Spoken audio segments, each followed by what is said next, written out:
Hi guys, I'm Asif Ali and you're watching CGHOW video, and today I have created these bugs in Unreal Engine 4.27 Niagara. So let's start this tutorial. So this is very simple effect, and I just created to show you something specific in this video. Otherwise all things that I have done in this tutorial is already I have mentioned in my previous tutorial, and I suppose you know that.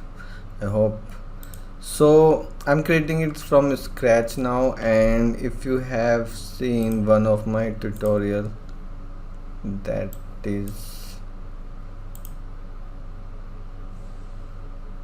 this one, so you will get to know how to continuously spawn ribbon from the some other particles. So you can watch this tutorial also. So in this one, if you I'll open this is the system, and I have two emitter. First, this is the source and this is the trails.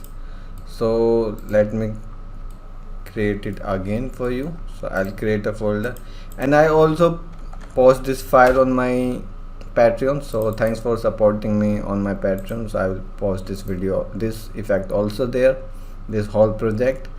So quickly I will create a Niagara